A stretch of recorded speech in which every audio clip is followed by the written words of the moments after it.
Chapter 8. We passed a few sad hours until 11 o'clock, when the trial was to commence. My father and the rest of the family being obliged to attend as witnesses, I accompanied them to the court. During the whole of this wretched mockery of justice, I suffered living torture. It was to be decided whether the results of my curiosity and lawless devices would cause the death of two of my fellow beings, one a smiling babe full of innocence and joy, the other far more dreadfully murdered, with every aggravation of infamy that could make the murder memorable in horror. Justine also was a girl of merit, and possessed qualities which promised to render her life happy. Now all was to be obliterated in an ignominious grave, and I the cause. 1,000 times rather would I have confessed myself guilty of the crime ascribed to Justine, but I was absent when it was committed, and such a declaration would have been considered as the ravings of a madman, and would not have exculpated her who suffered through me. The appearance of Justine was calm. She was dressed in mourning, and her countenance, always engaging, was rendered by the solemnity of her feelings exquisitely beautiful. Yet she appeared confident in innocence, and did not tremble, although gazed on and execrated by thousands, for all the kindness which her beauty might otherwise have excited was obliterated in the minds of the spectators by the imagination of the enormity she was supposed to have committed. She was tranquil, yet her tranquillity was evidently constrained, and as her confusion had before been adduced as a proof of her guilt, she worked up her mind to an appearance of courage. When she entered the court, she threw her eyes round it and quickly discovered where we were seated. A tear seemed to dim her eye when she saw us, but she quickly recovered herself, and a look of sorrowful affection seemed to attest her utter guiltlessness. The trial began, and after the advocate against her had stated the charge, several witnesses were called. Several strange facts combined against her, which might have staggered anyone who had not such proof of her innocence as I had. She had been out the whole of the night on which the murder had been committed, and towards morning had been perceived by a market woman not far from the spot where the body of the murdered child had been afterwards found. The woman asked her what she did there, but she looked very strangely, and only returned a confused and unintelligible answer. She returned to the house about 8 o'clock, and when one inquired where she had passed the night, she replied that she had been looking for the child, and demanded earnestly if anything had been heard concerning him. When shown the body, she fell into violent hysterics, and kept her bed for several days. The picture was then produced which the servant had found in her pocket, and when Elizabeth, in a faltering voice, proved that it was the same which an hour before the child had been missed she had placed round his neck, a murmur of horror and indignation filled the court. Justine was called on for her defense. As the trial had proceeded, her countenance had altered. Surprise, horror, and misery were strongly expressed. Sometimes she struggled with her tears, but when she was desired to plead, she collected her powers, and spoke in an audible, although variable, voice. "God knows," she said, "how entirely I am innocent, but I do not pretend that my protestations should acquit me. I rest my innocence on a plain and simple explanation of the facts which have been adduced against me, and I hope the character I have always borne will incline my judges to a favourable interpretation where any circumstance appears doubtful or suspicious." She then related that, by the permission of Elizabeth, she had passed the evening of the night on which the murder had been committed at the house of an aunt at Cheyne, a village situated about a league from Geneva. On her return, at about 9 o'clock, she met a man who asked her if she had seen anything of the child who was lost. She was alarmed by this account and passed several hours in looking for him, when the gates of Geneva were shut, and she was forced to remain several hours of the night in a barn belonging to a cottage, being unwilling to call up the inhabitants, to whom she was well known. Most of the night she spent here watching. Towards morning she believed that she slept for a few minutes. Some steps disturbed her, and she awoke. It was dawn, and she quitted her asylum that she might again endeavour to find my brother. If she had gone near the spot where his body lay, it was without her knowledge. That she had been bewildered when questioned by the market woman was not surprising, since she had passed a sleepless night, and the fate of poor William was yet uncertain. Concerning the picture, she could give no account.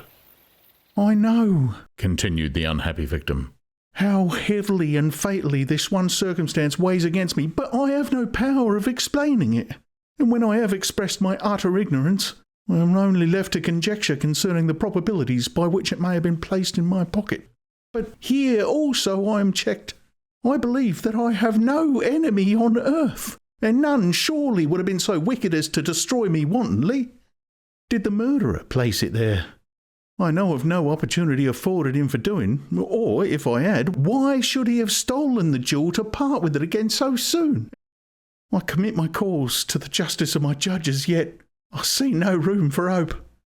I beg permission to have a few witnesses examined concerning my character, and if their testimony shall not overweigh my supposed guilt, I must be condemned, although I would pledge my salvation on my innocence." Several witnesses were called who had known her for many years, and they spoke well of her. But fear and hatred of the crime of which they supposed her guilty rendered them timorous and unwilling to come forward. Elizabeth saw even this last resource, her excellent dispositions and irreproachable conduct, about to fail the accused, when, although violently agitated, she desired permission to address the court. "I am," said she, "the cousin of the unhappy child who was murdered, or rather his sister, for I was educated by and have lived with his parents ever since and even long before his birth. It may therefore be judged indecent in me to come forward on this occasion, but when I see a fellow creature about to perish through the cowardice of her pretended friends, I wish to be allowed to speak, that I may say what I know of her character. I am well acquainted with the accused. I have lived in the same house with her, at one time for 5 and at another for nearly 2 years. During all that period, she appeared to me the most amiable and benevolent of human creatures. She nursed Madame Frankenstein, my aunt, in her last illness, with the greatest affection and care, and afterwards attended her own mother during a tedious illness, in a manner that excited the admiration of all who knew her. After which she again lived in my uncle's house, where she was beloved by all the family. She was warmly attached to the child who is now dead, and acted towards him like a most affectionate mother. For my own part, I do not hesitate to say that notwithstanding all the evidence produced against her, I believe and rely on her perfect innocence. She had no temptation for such an action. As to the bauble on which the chief proof rests, if she had earnestly desired it, I should have willingly given it to her, so much do I esteem and value her." A murmur of approbation followed Elizabeth's simple and powerful appeal, but it was excited by her generous interference, and not in favour of poor Justine, on whom the public indignation was turned with renewed violence, charging her with the blackest ingratitude. She herself wept as Elizabeth spoke, but she did not answer. My own agitation and anguish was extreme during the whole trial. I believed in her innocence. I knew it. Could the demon who had, I did not for a minute doubt, murdered my brother, also in his hellish sport have betrayed the innocent to death and ignominy? I could not sustain the horror of my situation, and when I perceived that the popular voice and the countenance of the judges had already condemned my unhappy victim, I rushed out of the court in agony. The tortures of the accused did not equal mine. She was sustained by innocence, but the fangs of remorse tore my bosom and would not forego their hold. I passed a night of unmingled wretchedness. In the morning I went to the court. My lips and throat were parched. I dared not ask the fatal question, but I was known, and the officer guessed the cause of my visit. The ballots had been thrown. They were all black, and Justine was condemned. I cannot pretend to describe what I then felt. I had before experienced sensations of horror, and I have endeavored to bestow upon them adequate expressions, but words cannot convey an idea of the heart-sickening despair that I then endured. The person to whom I addressed myself added that Justine had already confessed her guilt. That evidence, he observed, was hardly required in so glaring a case, but I'm glad of it. And indeed, none of our judges like to condemn a criminal upon circumstantial evidence, be it ever so decisive. This was strange and unexpected intelligence. What could it mean? Had my eyes deceived me? And was I really as mad as the whole world would believe me to be if I disclosed the object of my suspicions? I hastened to return home, and Elizabeth eagerly demanded the result. "My cousin," replied I, "it is decided as you may have expected. All judges would rather that 10 innocent should suffer than 1 guilty should escape, but she has confessed." This was a dire blow to poor Elizabeth, who had relied with firmness upon Justine's innocence. "Alas," said she, "how shall I ever again believe in human goodness? Justine, whom I loved and esteemed as my sister, how could she put on those smiles of innocence only to betray? Her mild eyes seemed incapable of any severity or guile, and yet she has committed a murder." Soon after, we heard that the poor victim had expressed a desire to see my cousin. My father wished her not to go, but said that he left it to her own judgment and feelings to decide. "Yes," said Elizabeth, "I will go, although she is guilty, and you, Victor, shall accompany me.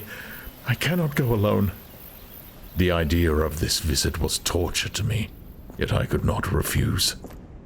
We entered the gloomy prison chamber and beheld Justine sitting on some straw at the farther end. Her hands were manacled, and her head rested on her knees.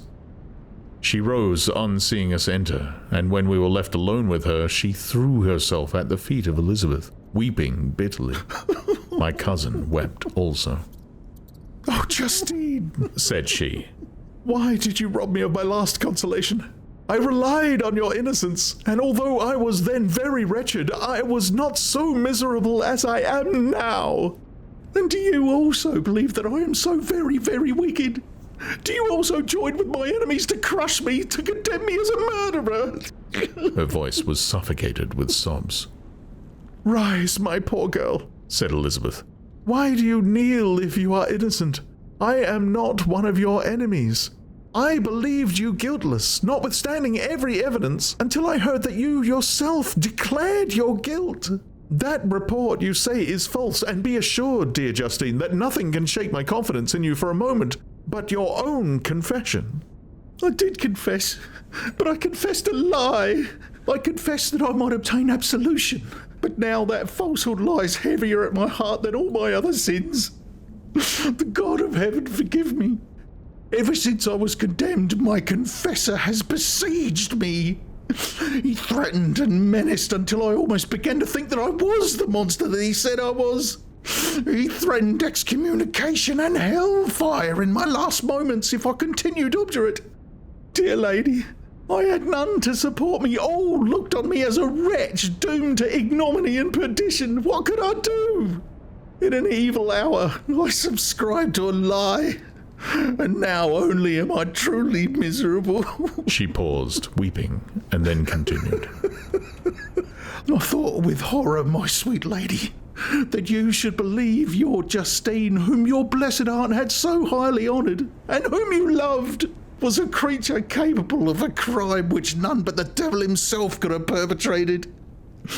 Oh, dear William, dearest blessed child, I shall soon see you again in heaven, where we shall all be happy, and that consoles me, going as I am to suffer ignominy and death. Oh, Justine, forgive me for having for one moment distrusted you. Why did you confess? But do not mourn, dear girl. Do not fear. I will proclaim. I will prove your innocence. I will melt the stony hearts of your enemies by my tears and prayers. You shall not die. You, my playfellow, my companion, my sister, perish on the scaffold? No, no, I never could survive so horrible a misfortune. Justine shook her head mournfully. I do not fear to die, she said. That pang is past. God raises my weakness and gives me courage to endure the worst. I leave a sad and bitter world, and if you remember me and think of me as one unjustly condemned, I am resigned to the fate awaiting me. Learn from me, dear lady, to submit in patience to that will of heaven. During this conversation, I had retired to a corner of the prison room, where I could conceal the horrid anguish that possessed me. Despair! Who dared talk of that? The poor victim, who on the morrow was to pass the awful boundary between life and death, felt not, as I did, such deep and bitter agony. I gnashed my teeth and ground them together, uttering a groan that came from my inmost soul. Justine started. When she saw who it was, she approached me and said, Dear sir, you are very kind to visit me. You, I hope, do not believe that I am guilty? I could not answer. No, Justine, said Elizabeth. He is more convinced of your innocence than I was, for even when he heard that you had confessed, he did not credit it. Oh, thank him. In these last moments I feel the sincerest gratitude towards those who think of me with kindness. How sweet is the affection of others to such a wretch as I am. It removes more than half my misfortune, and I feel as if I could die in peace now that my innocence is acknowledged by you, dear lady, and your cousin. Thus the poor sufferer tried to comfort others and herself. She indeed gained the resignation she desired, but I, the true murderer, felt the never-dying worm alive in my bosom, which allowed of no hope or consolation. Elizabeth also wept and was unhappy, but hers also was the misery of innocence, which, like a cloud that passes over the fair moon, for a while hides but cannot tarnish its brightness. Anguish and despair had penetrated into the core of my heart. I bore a hell within me which nothing could extinguish. We stayed several hours with Justine, and it was with great difficulty that Elizabeth could tear herself away. I wish, cried she, that I were to die with you. I cannot live in this world of misery. Justine assumed an air of cheerfulness, while she with difficulty repressed her bitter tears. She embraced Elizabeth and said in a voice of half-suppressed emotion, Farewell, sweet lady, dearest Elizabeth, my beloved and only friend, may heaven in its bounty bless and preserve you. May this be the last misfortune that you will ever suffer. Live and be happy and make others so. And on the morrow, Justine died. Elizabeth's heart-rending eloquence failed to move the judges from their settled conviction in the criminality of the saintly sufferer. My passionate and indignant appeals were lost upon them, and when I received their cold answers and heard the harsh, unfeeling reasoning of those men, my purposed avowal died away on my lips. Thus I might proclaim myself a madman, but not revoke the sentence passed upon my wretched victim. She perished on the scaffold as a murderess. From the tortures of my own heart, I turned to contemplate the deep and voiceless grief of my Elizabeth. This also was my doing, and my father's woe, and the desolation of that late so smiling home, all was the work of my thrice accursed hands. Ye weep, unhappy ones, but these are not your last tears. Again shall you raise the funeral wail, and the sound of your lamentations shall again and again be heard. Frankenstein, your son, your kinsman, your early much-loved friend, He who would spend each vital drop of blood for your sakes, who has no thought nor sense of joy except as it is mirrored also in your dear countenance, who would fill the air with blessings and spend his life in serving you, he bids you weep, to shed countless tears, happy beyond his hopes, if thus inexorable fate be satisfied, and if the destruction pause before the peace of the grave have succeeded to your sad torments. Thus spoke my prophetic soul, as, torn by remorse, horror, and despair, I beheld those I loved spend vain sorrow upon the graves of William and Justine, the first hapless victims to my unhallowed arts.